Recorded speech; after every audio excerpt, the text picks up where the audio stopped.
Hey everyone, welcome to the Gamble Ramble vlog and my interview with amazing drum legend Stan Lynch. Stan's known for his work with Tom Petty and the Heartbreakers and his more recent band, the Speaker Wars. And my God, what a gracious and funny, interesting guy he is. I want to take a second and thank Stan for taking the time out of his busy schedule to speak to me. It was a thrill. I've been a Stan Lynch fan since I was a young drummer starting out, and to actually sit and talk to the man was amazing. Now, I wanted to take a second and explain a couple things to you before we get into the heart of the matter, a reference you'll get in a minute. I was a little nervous because this is the first time I use Zoom, and it's also the first time I've been on this end of the camera in terms of interviews. I mean, I certainly don't claim to be at anywhere near the level of Stan Lynch, but in my previous bands, Helix, Buffalo Brothers, and The Joys, I've done several TV appearances and online interviews and things like that. And it's very funny how I'm actually more comfortable on the other end of the camera, on the receiving end of an interview rather than I am giving. So bear with me. You'll see that I get a little nervous. And I wanted to touch on something too that I'm a little embarrassed about. My first time using Zoom, I didn't realize that it is triggered by sound. So if someone is talking and the other person speaks, the camera and main focus of the screen goes to the other person. So you can see me kind of awkwardly getting used to it. There's a couple times where I would say, or I see, or my chair would move and make noise, and the camera would pan back to me while Stan was still speaking. And out of nervousness, I would interrupt him. So Stan, if you're watching by any chance, I apologize.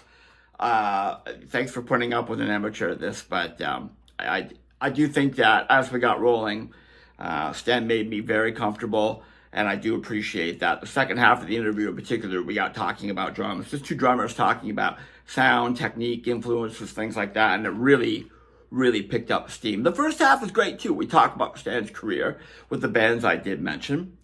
And I do want to say, also very quickly, I had mentioned in my description of Stan that he was, I called him a session drummer, as well as a producer, songwriter, and player. Stan didn't feel comfortable with that description, which blew my mind. But once he explained it, I understood. Now, his take on it was, a session drummer is someone obviously like Jeff Porcaro, who can come into a situation, provide exactly what is needed, and in a variety of styles, whereas Stan has a singular Stan Lynch style. So I understand his point, but I do have to say, I didn't realize till looking into stuff for this interview, Stan's played on a list of records as long as your arm, like hit records. He was brought in for the Stan Lynch sound. So I may dare to not necessarily disagree with Stan, but I think that he is a remarkable session player because he brings his very essence to records.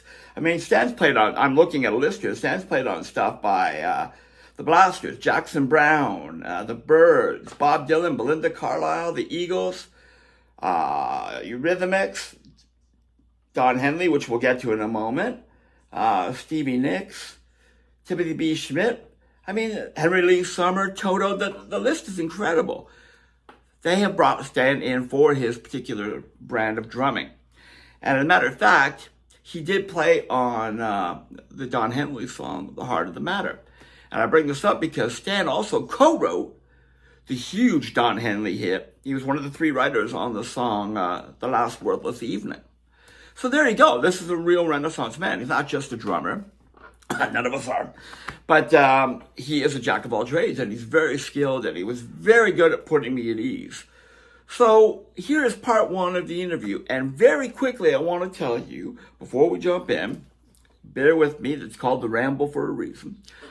This is my first YouTube, my first vlog that is brought to you by a sponsor. And that is Gambol Shoes. Gambol. These Thai shoes, they're made in Thailand. The companies from Thailand are fantastic. And I want to tell you that they have chosen to sponsor my channel, which I very much appreciate. They're fantastic shoes. And I'm even more happy about the fact that the relationship came about organically, because I had bought a pair of their great shoes in Thailand when I was on vacation. I saw them and they were cool as hell. reasonably priced, really light but very well made. Excellent shoes for playing drums in. And I commented on them on Facebook. I said, I remember buying these shoes in Thailand, hashtagged them. They got in touch with me and thanked me for the plug. And then we just discussed working together. So here is the end result. And I'll tell you, I'm wearing a brand new pair they sent me right now, if I could take a second to show you. They're very beautiful, stylish shoes. And the cool thing about these shoes is they come with in a multitude of colors, and each pair comes with 2 different colored pairs of shoelaces. These come with black and red shoelaces. So here's the thing with this interview and the next half with Stan Lynch, there is a product code that will be in the description, as well as a link to the website where you get 10% off Gamble shoes if you use the product code for the Gamble Ramble. It's pretty cool. Now, all you got to do is go to the website, which is in the description, pick the pair you like, email the company in UK, which will be also in the description, tell them the product number and the shoes that you want, put in the Gamble Ramble code, 10% off, and they will be shipped right to your door. And I can't tell you enough great things about these amazing shoes. And I am actually dead serious. This relationship grew organically, as I said, which is the best way for any relationship to grow. Now, I'm done rambling. We are getting to the heart of the matter. But part 1 of this amazing interview with the Rock and Roll Hall of Fame legendary drummer, Stan Lynch.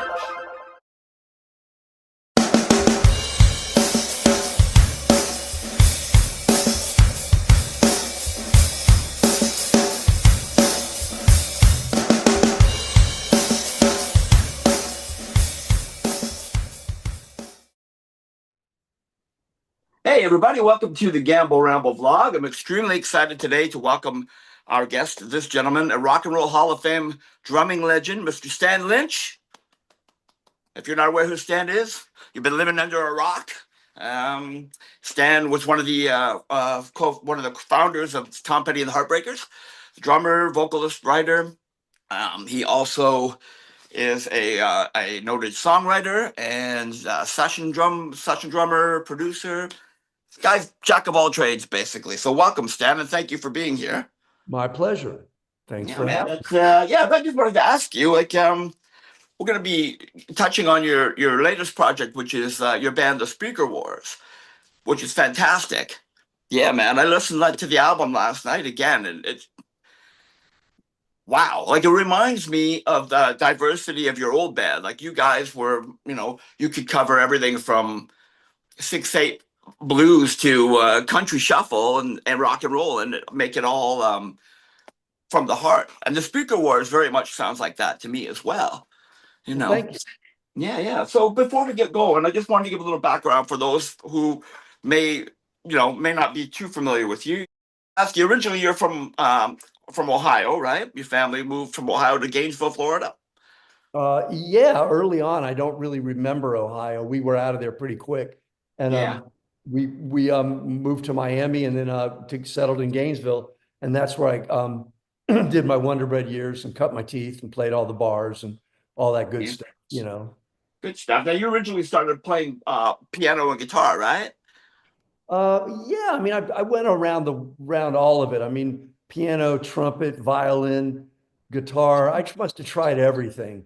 And then it turned out the only thing I had the staying power for was drum lessons. And my dad took me to drum lessons really early because they were at that point, they were like, my parents weren't the kind of people that would just buy me something. They were like, if you invest in this with your time and then go mow enough lawns, we'll help you buy a snare drum, so that makes sense.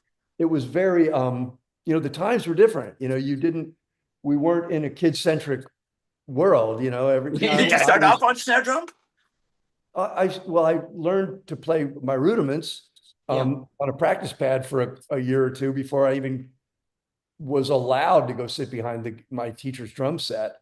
And he was really cool. I mean, Gene Bardot was the guy who taught me my 26 rudiments and the 13 essential. And, he was great. He was a real percussionist, and he wanted me to learn some shit, he wanted me to learn the good stuff, Yeah, well, you know what's funny because I can see it in your playing, and actually, it's a perfect segue to my next question. I was going to ask, you play traditional grip. Is that the reason why? Because you were taught the proper, old school way to play, or the proper way to hold the sticks, or is it Well, I just was, more felt more comfortable? yeah, I mean, it was to me, it was learning to play traditional was, yeah, that's how I learned, was like, immediately, like when he said, pick up your drumsticks, and I picked them up like two pencils, he said, no, the right hand, you've got that one correctly. Your left hand, in order to articulate and to march, because that's how it was. Traditional grip was, I believe, was invented so you could march a parade snare and your hand could come up and down. Otherwise, you were going to be doing this all day. Right, So it's that's like right. to keep your hands in position. And I learned to play that way. And then fortunately, well, Ringo came out and he was matched, and that changed everything. Then it was like, oh shoot, but then Charlie Watts came out on the Ed Sullivan Show, and I went, oh yeah, he's playing traditional. And then I started seeing like Mick Avery's from the Kinks was playing traditional, and Mitch Mitchell, Yeah. Hendrick, a lot of cats. It validated that it was going to be okay to be a rock and roll drummer and play for, because for a while there it was like almost like if you showed up to play with some cats and you played traditional, they poo-pooed you. You weren't like, Yeah. Yeah, they you, thought it was like old school or something, or yeah, it wasn't. But it turns you out it served you very well because one thing I love about your technique is your left hand. It's almost like a whip, the way you play the snare. Like it's powerful, but you're also capable of a lot of sensitivity, a lot of dynamics, right? Which is know, fantastic. You know. well, I think that, yeah, the key to rudimental drumming, as I learned it, was more like karate. It was like you would hit and pull the sound out of the drum. You never Yeah, that makes sense. you didn't dead stick. I mean, that was like, just to hit. Punishing the drums was not my thing. You Yeah, know, yeah. they didn't never did me any harm. I never had, it was like I wanted to, I was always pissed off that for years I didn't know how to get a drum sound. And eventually over time, you learn to tune and you learn to pull a sound out, but the sound is as important as what you play, and how it sounds are equally as important. Yeah, yeah, that's true. And it's funny, but you brought up Charlie Watts because you keep giving me perfect segues to my next questions. I've always called you your playing style, Charlie Watts on steroids. Like not you personally, but your style. And I think that, I still believe that to be true. Well, that's very kind. I don't think Charlie Watts needed any steroids. He was laying it, man. That guy, Yeah, there's not a wasted note in that guy's catalog. I mean, he had the best sound, he had the best feel, and it was just extraordinary. His choices, his taste yeah. was so amazing. Well, it's funny because it's like that was kind of my guess that might have been one of your idols by just drummer to drummer, the way you play your fills and your feel. I hear Charlie in there. As a matter of fact, it's funny because as a young drummer, I remember trying to play along with Refugee off of Damn Torpedoes. And when you in the middle eight, when you switch over to riding on the floor, Tom, baby, Yeah. we first. That blew my young mind. And then I was using that in everything. And then I found out later in life that something Charlie did some Brown Sugar and other songs as well, right?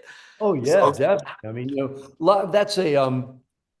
that's just a standard way of bringing more attention to yourself. yeah, And a young that's beautiful. and a young drummer is wanting to do that. Like, hey, notice me. I acknowledge this new section. Like Yeah, I acknowledge this.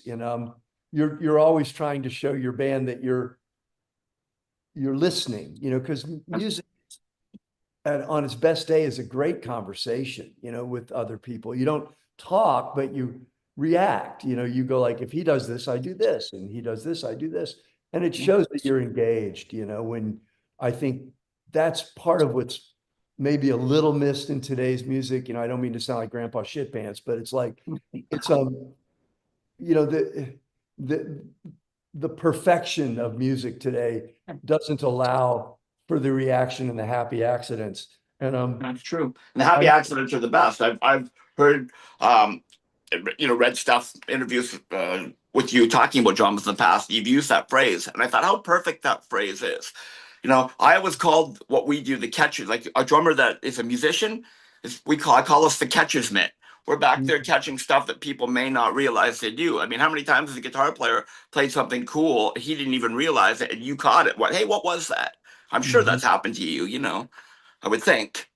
Oh yeah. I mean, I mostly hear the singer, honestly, like my gig, especially with the Heartbreakers and with Tommy was, my job, if, I never really saw it as the job, but my gig was if him and I could create music that we both felt like, well, we were both in the same pocket.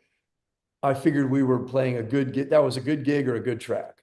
If Makes sense. if And you he were, was very public about that, his admiration for you and your ability to read what he was going to do, almost not subconsciously, but like it was just like a gift. He said it. Tom said it publicly in several interviews that I've read and seen. You guys had this thing between you, and that makes for great music always. If you have that gift with someone, especially a songwriter, you're the luckiest person in the world. I think. well, Yeah. being in a band with such good musicians, and they were good early, they were good quickly. And Yeah. Tom definitely, came in with beautiful seeds. And it was a very unique situation to hit when you're still basically a teenager. It's a Wings. pretty, You did some stuff with them at Dubs, right? Back in the day, if I understand correctly. Maybe a little bit of playing with them back then. I'm not sure if Dubs was where but we definitely played. I mean, there were Yeah. only so many musicians in Gainesville that could play. And that those, and Tom and Mike and Ben, you know, were there, they were great, and I was in a band that was pretty good. Ron Blair was in a band that was pretty good. So to me, it was the pick of the litter by the time we got to LA. I felt it was like, that's pretty good. That's a pretty good crowd.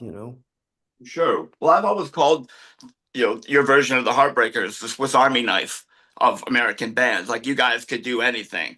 I could see you backing Willie Nelson and turning around and backing Howlin' Wolf, or backing Chuck Berry, or backing even John Fogerty or someone a little more hard. You know what I'm trying to say. I still believe that was true.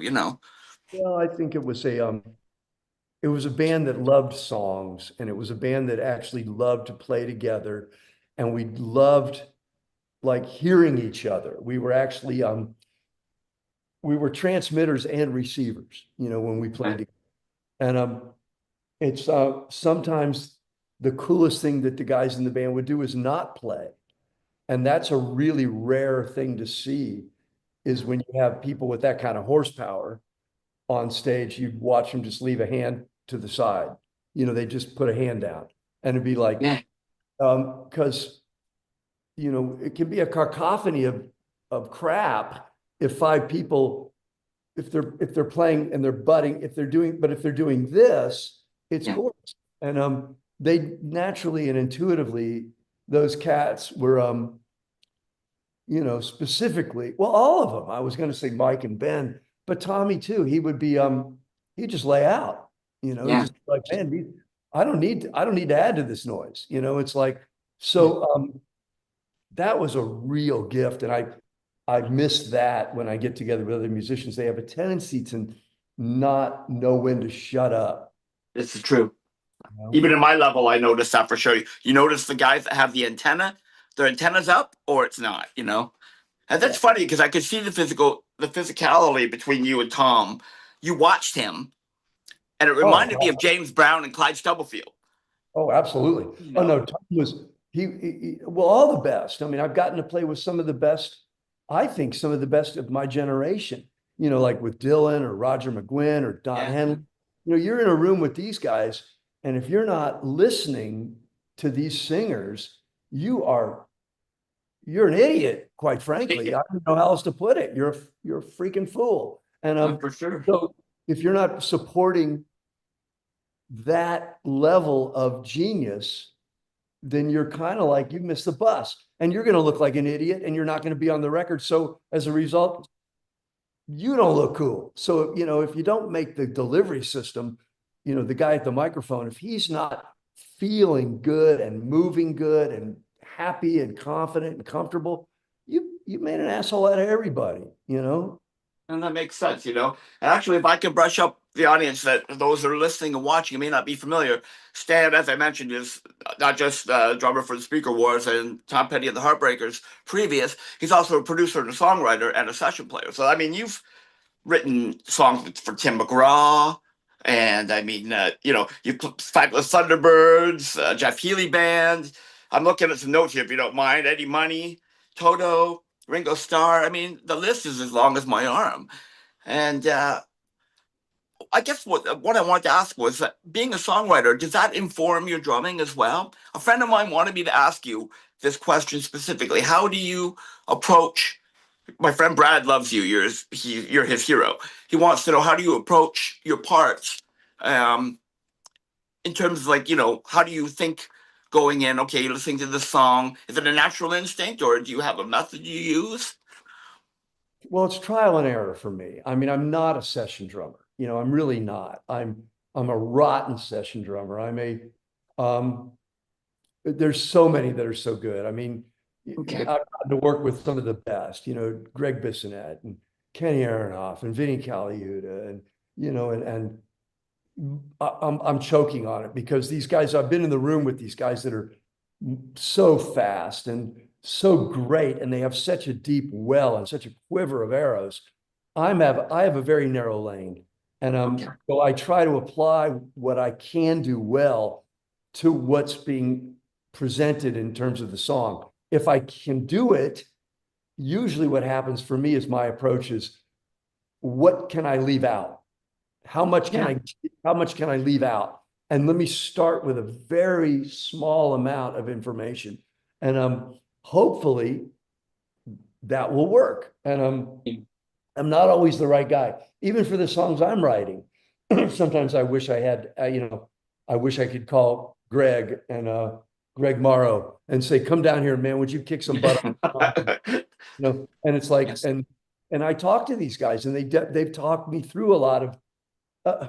Basically, I'm babbling, but the long version is the short version. I mean, is playing the right drum part for me is very trial and error, and it's very much dependent on what tempo you settle in, where the singer settles into his pacing, and the sound.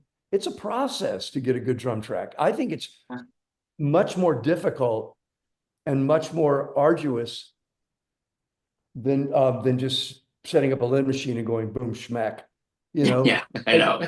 that's great. You got a great there. You got a drum track, but Yeah. to get one that really swings and has some personality, but yet is still minimal, that's a man.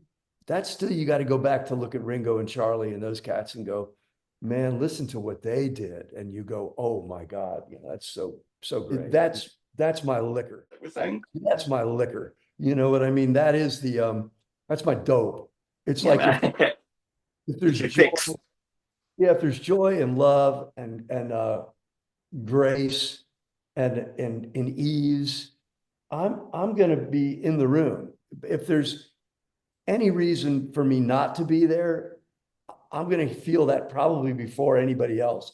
And I'll sequester myself quickly and go like, man, who you really need. And I usually got the number of the guy, I can call him. And so I want to work when it's fun. And after that, forget it. I'm done. I'm done worrying, and I'm done stressing. I want to make music because it's the only thing I've been able to do since I was 15, and I ain't gonna stop. But I also ain't gonna punish myself anymore.